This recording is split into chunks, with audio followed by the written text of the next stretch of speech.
السلام عليكم اخوات، كي دايرين؟ لاباس عليكم بخير؟ كنتمنى ان شاء الله تلقاكم هذا لا فيديو بكامل الصحه والعافيه. المهم اليوم بغيت نشارك معكم واحد الوصفه، هي هذه كما كتشوفوا الشريحه والثومه والزيت البلديه. الصراحه هذه الوصفه زوينه بزاف الرواح وخصوصا الكحبه. يعني هذه الوصفه زوينه بزاف كتليق للبرد. دابا حنايا مقبلين على فصل الشتاء. هاد الوصفه خطيره الاخوات، خصوصا البنات اللي باقي ما مجربينهاش اللي عندهم الوليدات الصغار. يعني يجربوا هاد الوصفه غتعجبهم ان شاء الله، حقيتاش دقه بطله كما كنقولوا افيكاس الرواح والكحبه، ويعني يعني كاع اعراض ديال الرواح. كنتمنى تبقاو معايا لاخر لا فيديو باش نشوفوا الطريقه. المهم خاصنا نغسلوها مزيان هكذا، تنغسلو وحده بوحده، نغسل منها كاع التراب اللي فيها، ديك الغبره اللي كتكون، عاود نشللها مزيان نخليها تسقطر مزيان من الماء تنشف. على ديك الساعه نكملوا الطريقه ديالنا.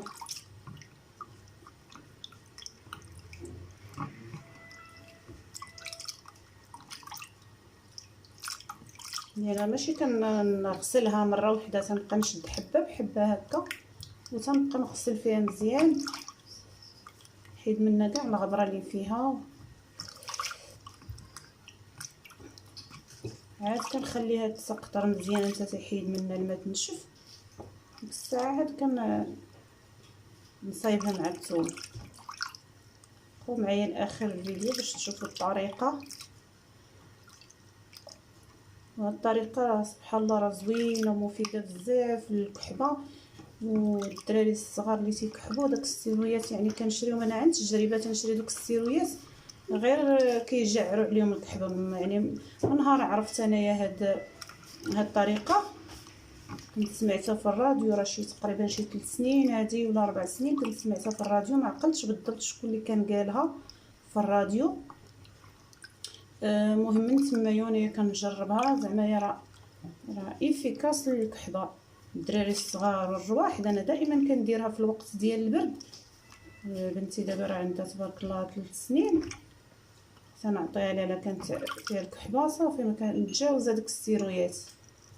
وسبحان الله كاع مده تاع 3 ايام تقريبا كاع هو الماكسيموم كتحسي براسك تنفستي، لا الكبار ولا الصغار. حتى لا كان فيا انا الرواح كان ضربني البرد والكحبه وكلشي مخلط، كنديرها هذه 3 ايام. كنبغي نعس كناخذ وحده في الصباح مثلا، ناخذ وحده الا تفكرت.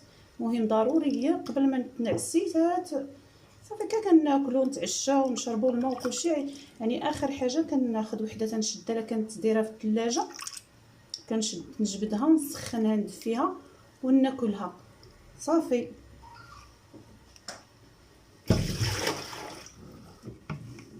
قلت لكم كان صافي كناخذها بالليل. الصباح راه فاش كتاكليها بالليل سبحان الله كتحسي بصدرك دفا.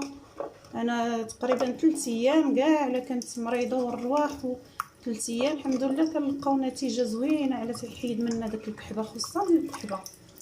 يعني راه تكون صعيبه. وداك السيرو سبحان الله انا كيجيني عا كيجعر هذيك الكحبه ما كتحيدش. الدراري خصوصا الدراري الصغار انا نفعاتني مع الدراري، كندير لهم هذه مجرد ما كنديرها لهم 3 ايام الحمد لله كيجيب الله الشفاء. صافي دابا راه عاودت نتشللتها هكذا، غنخليها تسقطر مزيان حتى تنشف ومن بعد نشوفوا الطريقه. وهذه هي الشريحه من بعد ما غسلتها وخليتها تسقطرت من الماء ونشفات كما كتشوفوا راه ناشفه من الماء ديالها. صافي دابا من بعد ما نشفات غادا نشدها، غادا نحلها غير من هنايا واحد النص، نفتحها من النص وندير فيها الثومه، تنحيد لها هاد العويد اللي كيكون هنا من الفوق صافي، وندير فيها الثومه ونحطها طيب. بقاو معايا للاخر لا فيديو باش تشوفوا الطريقه. المهم اخوات كما قلت لكم غادا نحيد ليه هذا الرويس، هذا العويد اللي كيكون الفوق غادا نحيدو بالموس بحال هكا، وغادا نقسمها من هنا. غنقسم غير الجد اللي غادي يدخل ليا الثومه هنايا، ما نحلهاش كامله باش تبقى مجموعه فاش طيب ما تفكش. هانتوما كما كتشوفوا غندير لها كامله هكذا تنحيد هاد العويد، الا كان واحد العويد هنا تيكون قاصح غادي نحيدو ونقسمها من هنايا. النص اللي غادي يدخل ليا الثومه، الجهد ديال الثومه الا كانت كبيره ولا صغيره على حسب الحجم ديال الثومه. وصافي ونستمر هكذا. هنا الاخوات الثومه هي هذه، انا نقيتها حيت لها الجلفه ديالها. ندير يعني القياس ديال الثومه، القياس ديال هاد الشريحه، يعني الا كانت عندي 20 حبه ندير 20 حبه ديال الثومه. المهم كما كتشوفوا هنا من بعد ما حيدت لها هاد العويد وكنفتحها، القياس اللي غتدخل الثومه بحال هكا. دابا وكناخذ حبه، يعني الثومه تتكون قد، تنحاول ندير نفس القياس ديال الشريحه مع نفس القياس ديال الثومه. يعني الا كانت الحبه ديال الشريحه كبيره كندير الثومه قياسها، يعني ما يكونوش وحده كبيره على وحده. بحال دابا هذه حبه صغيره ونختار لها حبه قد هكا تاع الثومه وكندخل الثومه ندير لها بحال هكا ونديرها في هذه الكاسرونه. غنستمر بنفس الطريقه بحال هذه. دابا الشريحه كبيره كتشوفوا قياسها، غناخذ واحد الحبه ديال الثومه او فرع تاع الثومه يكون على قياسها وندخل وسطها. نحاول هكا ندخلو حتى ما يبقاش يبان، نضغط عليه بحال هكا كما كتشوفوا كنسد عليها ونحطها في هذه الكاسرونه. ونستمر بنفس الطريقه نعمر كاع هاد الحبات ديال الشريحه اللي عندي، ندير لهم هكا.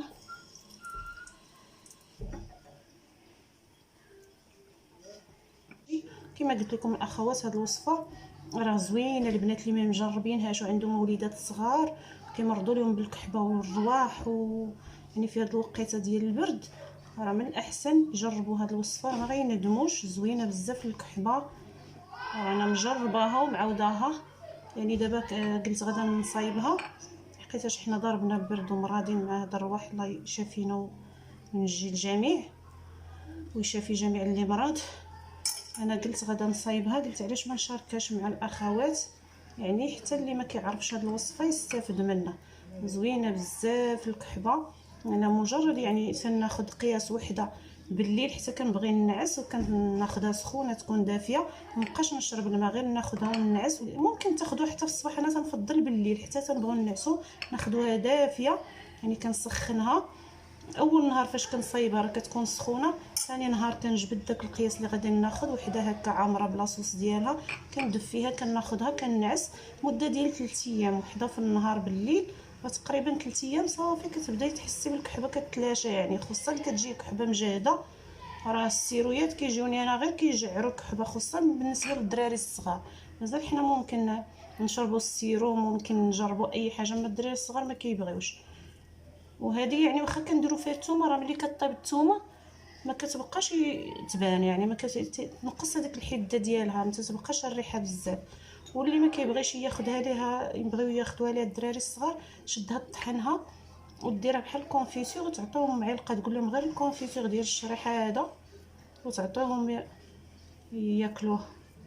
انا صراحه ولادي ولاو مولفين كيبغيوها، بناتي كيقولوا لي ماما عطيها لينا كتعجبهم مع حلوه، ما كيبقاش فيها ملي كطيب ما كيبقاش داك المفعول المجهد ديال الثومه، كتعجبهم. راه زوينه بزاف الاخوات، الا جربتوها اللي ما مجربينهاش ما غاديش تندموا. وما كملت جميع الحبات اللي عندي. دابا غندير فيها كاس ديال الزيت البلديه. هانتوما كتشوفوا كاس ديال العنبه، الزيت يعني قياس ليه الزيت راه مزيان، الزيت البلديه زوينه. غندير هذا الكاس،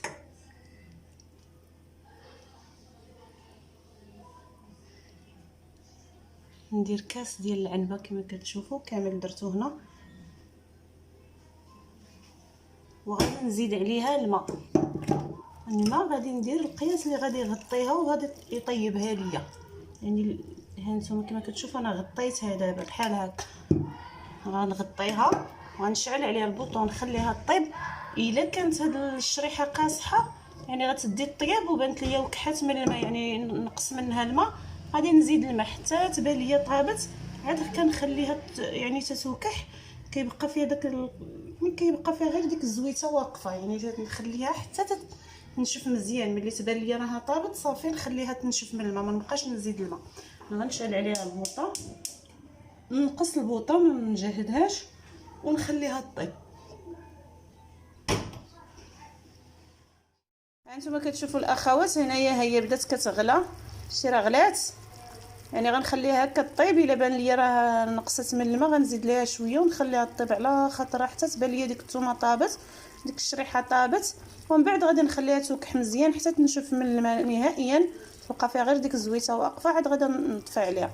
الماء وكح كامل كما كتشوفوا، هي بقات غير الزويته يعني واقفه في هاد الشريحه والثومه. كما كتشوفوا راه طابت، ثومه طايبه. صافي غادا نطفي عليها دابا، وغادا ناخذ واحد القرعه تكون معقمه وندير فيه هاد الشريحه وهاد الزيت يعني.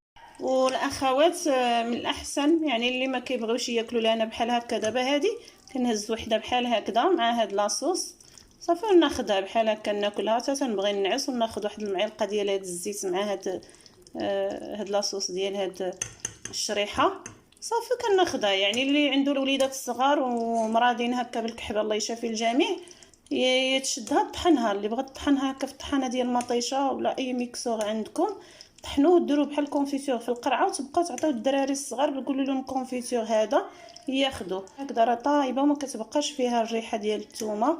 وكنهز معلقه هكا ديال هاد لاصوص وهاد الزيت. راه الاخوات زوينه هاد الوصفه، اللي باقي ما عمرو جربها يجربها، راه زوينه بزاف، افيكاس الكحبه كنقولها وكنعاودها. من نهار ما جربت هاد الوصفه هذه بالشريحه والثومه والزيت البلديه راه زوينه بزاف، كتحيد يعني كتسخن الصدر وكتحيد الكحبه كاع ماكسيموم واحد 3 ايام. كناخذها هكا في الليل، من الليل حتى الليل حتى تنبغي نعاس، ولا كنعطيها لولادي الا كانوا مرادين هكا بالليل، راه زوينه بزاف. وما بقى لي الا نودعكم، دمتم في رعايه الله وحفظه، والى فيديو جديد ان شاء الله. ما تنساوش اخواتي الا عجبكم هذا الفيديو ديروا لي جيم، اللي باقي ما اشتركش معايا في القناه كيشوف القناه اول مره يضغط على زر الاشتراك، يفعل الجرس باش يوصلوا كل ما هو جديد. والى اللقاء.